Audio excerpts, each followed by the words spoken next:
बच्चों आज हम रियल नंबर में थ्योरम 1.3 देखेंगे।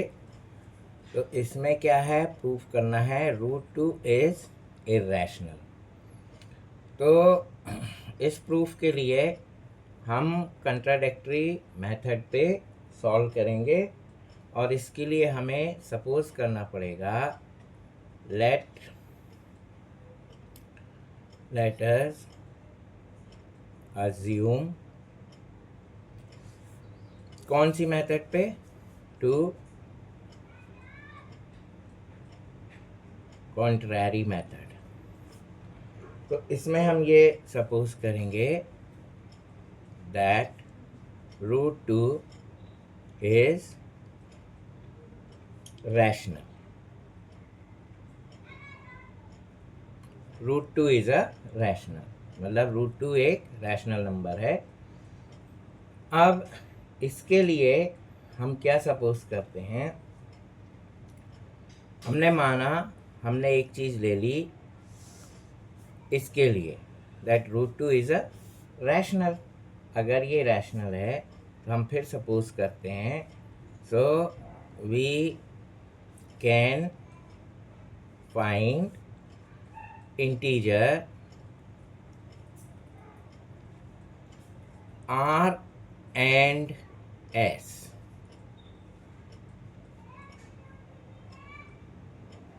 such that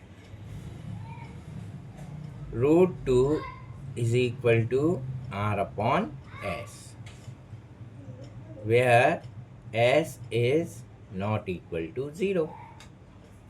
अगर हमने ऐसा सपोज कर लिया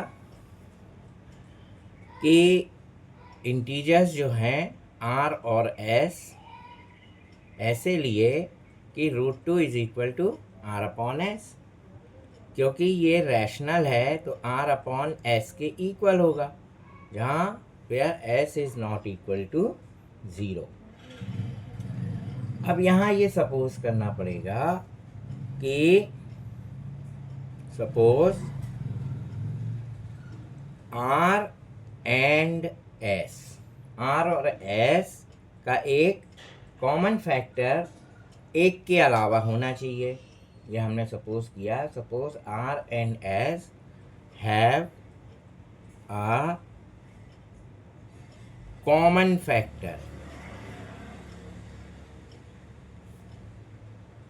कैसा होना चाहिए, अदर देन 1, मतलब एक के अलावा एक इनका कॉमन फैक्टर है। फॉर एग्जाम्पल जैसे हमने रैशनल नंबर एक ले लिया 4/6।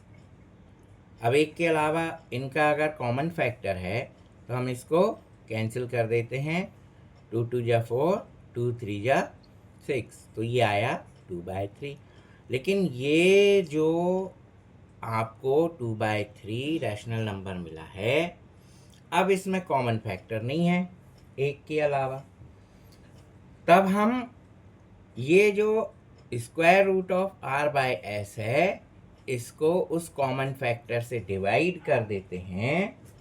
मतलब हमने क्या किया कि जो हमने √2 इज इक्वल टू R/S लिया हुआ है इसको हम डिवाइड कर दें, है ना।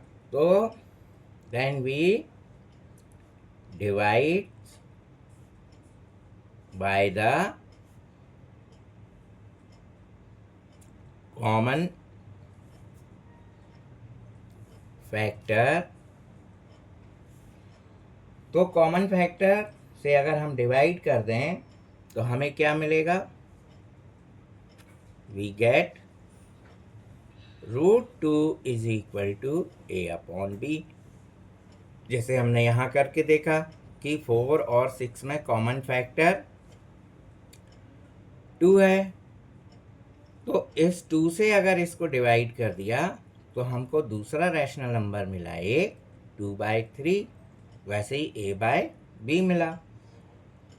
अब ये जो 2/3 है इसका कॉमन फैक्टर एक के अलावा कोई दूसरा नहीं हो सकता, तो हमें ये मिल गया। तब हम बोल सकते हैं कि जहाँ where a and b are coprime, क्या हो गए ये? को प्राइम हो गए। को प्राइम कौन से होते हैं? जिनमें किसी से डिवीजन नहीं होता। जैसे 2/3 है अपना, 2 को प्राइम है, 3 को प्राइम है। तो एक के अलावा इनका आपको फैक्टर नहीं मिलेगा। तो ये क्या हुआ अपना? ए और बी को प्राइम है, मतलब अब ये और ए और बी में कोई कॉमन फैक्टर नहीं है। तो हम क्या करें अब? यहाँ b into √2 is equal to a कर लेते हैं। इसका क्रॉस मल्टीप्लाई कर लिया। जब हमने क्रॉस मल्टीप्लाई किया तो हमें क्या मिला? b is equal to √2 is equal to a. अब हम क्या करें? स्क्वायरिंग कर दें बोथ द साइड्स। तो स्क्वायरिंग बोथ द साइड्स करने पे हमें b√2 whole square is equal to a square मिला। करिए, बी स्क्वायर इंटू √2 का square 2 is equal to a square, और b square is equal to a square by 2। ये हमें मिल गया। अब जब हमें ये मिल गया तो हम क्या बोलते हैं कि यहाँ पे ए स्क्वायर इज डिविजिबल बाय 2। अगर ए स्क्वायर 2 से डिविजिबल हो रहा है तो हमने 1.2 की थ्योरम में क्या देखा था? थ्योरम 1.2 इसमें क्या देखा था कि अगर ए स्क्वायर पी से डिवाइड होता है देन ए भी पी से डिवाइड होगा। ये हमने देखा था। तो उसी थ्योरम से हम बोल सकते हैं कि therefore A is divisible bye 2। ये हो गया। अब ए भी 2 से डिविजिबल हो रहा है, इसलिए हम बोल सकते हैं कि a डिवाइडेड बाय 2 एक नया नंबर आएगा c। तो a/2 is equal to c हो गया। अब यहाँ जब a/2 is equal to c हो गया तो इसका भी क्रॉस मल्टीप्लाई कर लो, तो हमको मिलेगा c a is equal to 2c। ये मिल गया हमको। अब ये a is equal to 2c, हम इसको इक्वेशन नंबर 1 बना लेते हैं। तो a is equal to 2c ये इक्वेशन नंबर 1 में पुट कर देंगे। लिख दीजिए a is equal to 2c is put in equation 1। अब रख दिया हमने, तो क्या मिला हमको? b square into 2 is equal to 2c whole square. इसको थोड़ा सा सॉल्व किया, b square into 2 is equal to 4c square हो गया। अब 2 को भी यहाँ ले आइए, तो b square is equal to 4c square by 2। 2 से ये कैंसिल होगा, तो हमारे पास क्या आ जाएगा? b square is equal to 2c। हमारे पास क्या आया यहाँ पे? b square is equal to 2c square. अब हम बोलते हैं कि b square upon 2 is equal to c square. ये इसको यहाँ 2 को नीचे ले आए। अब फिर से वही चीज, if b square is divisible by 2, then b is also divisible by 2। वही थ्योरम 1.2 कि अगर a स्क्वायर p से डिवाइड होता है देन a भी p से डिवाइड होगा। तो इससे हमने क्या प्राप्त कर लिया? देयरफॉर हमें क्या मिला कि a is divisible by 2 and b is also divisible by 2। तो हम 2 से डिवाइड हो रहे हैं। इसका मतलब हुआ कि a और b का कॉमन फैक्टर 2 है। So we get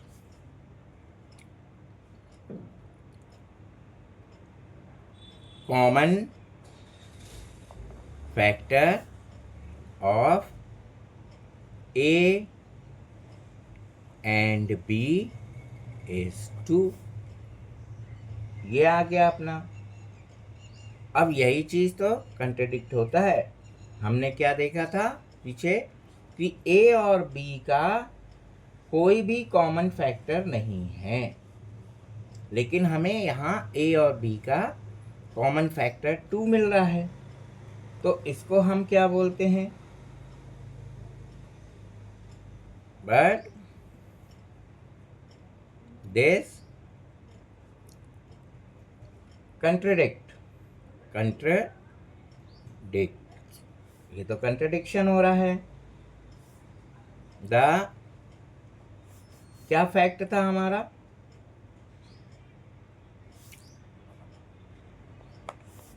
फैक्ट ये था, fact that A and B have no common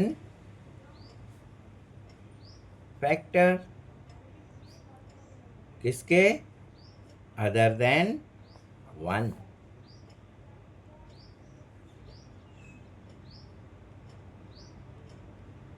तो जब एक के अलावा कोई कॉमन फैक्टर है ही नहीं, यहाँ आपने देखा था, ये देखिए, ये यहाँ पे देखा कि A और B को प्राइम है, मतलब इनका कोई कॉमन फैक्टर है ही नहीं। इसी बात का कंट्रडिक्शन यहाँ हो रहा है कि जब यहाँ पे A और B का कोई कॉमन फैक्टर नहीं है और हमें यहाँ A और B का एक कॉमन फैक्टर 2 मिल रहा है, यहाँ कंट्रडिक्शन हो गया। तो हम क्या बोलेंगे कि नहीं भैया, √2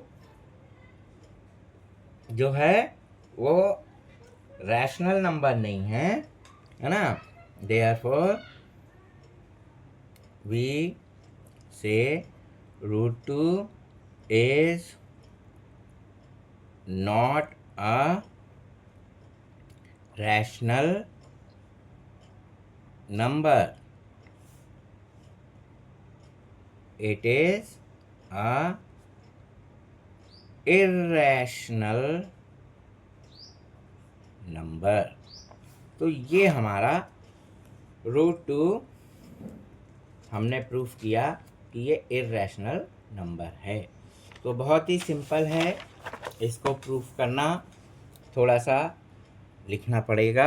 इसके लिए हमें क्या दिया था कि √2 इज़ अ इर्रेशनल, तो हमने उसके लिए कंट्रारी मेथड से सॉल्व करेंगे कि हमने उसका उल्टा सपोज किया कि नहीं भैया, दैट √2 इज़ अ रैशनल, √2 क्या है? रैशनल नंबर है। तब हम ऐसे नंबर से ऐसे इंटीजर्स r और s लेंगे, है ना, क्योंकि √2 क्या है? रैशनल सपोज किया, तो मतलब r/s √2 के इक्वल होना चाहिए, जहाँ s 0 के इक्वल नहीं होना चाहिए। अब हम फिर से थोड़ा सा सपोज करते हैं कि R और S में कॉमन फैक्टर अदर देन 1 है, मतलब R और S में एक कॉमन फैक्टर है जो कि एक के अलावा है। तो जब हम एक के अलावा लेते हैं कॉमन फैक्टर, तो मतलब कोई भी कॉमन फैक्टर हो सकता है। तो हमने ऐसा सपोज एग्जाम्पल बनाया कि एक रैशनल नंबर है, सपोज 4/3। अब इसमें कॉमन फैक्टर क्या है? 2 है। 2 2 जा 4, 2 3 जा 6। तो हमें क्या मिला? Rational number 2/3। अब देखिए ये 2/3 जो है ये एक दूसरे से फिर कैंसिल नहीं होंगे क्योंकि ये को प्राइम है, इनमें कोई कॉमन फैक्टर नहीं है। तो हमने उसको वही किया, डिवाइड करके ए कॉमन फैक्टर से हमने इस R/S को कॉमन फैक्टर से डिवाइड करके एक नया रैशनल नंबर बनाया A/B। अब ये जो A/B है, जैसे यहाँ 2/3 आया था, ये A/B ये को प्राइम है। अब ये को प्राइम होने से क्या हुआ कि अब इनमें कॉमन फैक्टर नहीं है। अब इसमें कॉमन फैक्टर केवल एक होगा, दूसरा कॉमन फैक्टर नहीं होगा, क्योंकि यहाँ हमने इसको सॉल्व करके बनाया है। अब इसका क्रॉस मल्टीप्लाई कर दिया हमने और दोनों तरफ क्या किया? Squaring both the side. Squaring किया तो b² into 2 is equal to a² आया। √2 का स्क्वायर 2 होता है, इसको इक्वेशन 1 बना दिया। अब 2 को यहाँ नीचे ले आए। अब दिख रहा है यहाँ कि a² डिवाइडेड बाय 2, मतलब a² 2 से क्या हो रहा है? डिवाइड हो रहा है। तो हम बोलेंगे a² इज डिविजिबल बाय 2। और थ्योरम हमारी क्या कहती है 1.2 की कि अगर a² p से डिवाइड होता है तो a भी p से डिवाइड होगा। तो अपन बोल सकते हैं कि a² is divisible bye 2, therefore a is also divisible by 2। मतलब a² 2 से डिवाइड होगा तो a भी 2 से डिवाइड होगा। मतलब a/2 को हमने एक अलग से नंबर दे दिया c, कि भाई a में 2 से डिवाइड करेंगे तो एक अलग से कोई नंबर आएगा c। अब इससे हमने क्रॉस मल्टीप्लाई कर लिया और a is equal to 2c मिल गया। ये a is equal to 2c हम इक्वेशन 1 में रख देंगे। रखा हमने तो हमें b² into 2 is equal to 2c²। ये a की वैल्यू रखी अपन ने, तो 2 का स्क्वायर 4 होगा, c का स्क्वायर c² होगा। इस तरह से अब ये 2 को नीचे ले आए, 2 से कैंसिल कर दिया अपन ने, तो b² is equal to 2c² हो गया। ये देखिए b² is equal to 2c² हो गया। अब ये b² is equal to 2c² हो गया, तो हम 2 को और नीचे ले आए तो b²/2 हो गया। फिर से वही केस आ गया कि अगर b² इज डिविजिबल बाय 2 है तो b भी डिविजिबल बाय 2 होगा। वही थ्योरम 1.2 कि अगर a² p से डिवाइड होता है देन आप क्या बोल सकते हैं कि a भी p से डिवाइड होगा। अब हमको क्या मिल गया थ्योरम में? देयरफॉर कि a is divisible bye 2, a भी डिविजिबल बाय 2 है, b भी डिविजिबल बाय 2 है। तो मतलब क्या हुआ? a और b के कॉमन फैक्टर क्या हो गए? 2 हो गए। a और b का कॉमन फैक्टर क्या हो गया? 2 हो गया। लेकिन ये हमारा विरोधाभास हो रहा है, कंट्रडिक्शन यहाँ हो रहा है। कंट्रडिक्शन कैसे हो रहा है कि हमारा फैक्ट क्या था कि a और b का कोई कॉमन फैक्टर नहीं है एक के अलावा। इसलिए हम बोल सकते हैं कि अब √2 जो है वो रैशनल नंबर नहीं है, ये क्या है? इर्रैशनल नंबर है। यहाँ हमारी ये थ्योरम खत्म होती है। इसी तरह से आप √3 के लिए भी इर्रैशनल नंबर प्रूव कर सकते हैं। बहुत सिंपल सी मेथड है। यहाँ पर √2 की जगह √3 हो जाएगा। फिर वही कॉन्ट्ररी मेथड से अपन सपोज करेंगे √3 इज अ इर्रैशनल नंबर। फिर आप सपोज कर लेंगे √3 इज इक्वल टू R/S। ऐसे दो इंटीजर्स अपन ने लिए कैसे लिए कि आर और एस में कॉमन फैक्टर है अदर देन 1। तब हम उस कॉमन फैक्टर से अगर कैंसिल करें रैशनल नंबर को तो हमें ऐसा एक रैशनल नंबर मिलता है जिसमें ए और बी क्या हो जाते हैं, को प्राइम हो जाते हैं। तो यहाँ √2 की जगह √3 हो जाएगा और is equal to a by b हो जाएगा। अब यहाँ आप b से क्रॉस मल्टीप्लाई कर देंगे तो ये √3 हो जाएगा, तो b√3 इज इक्वल टू ए हो जाएगा।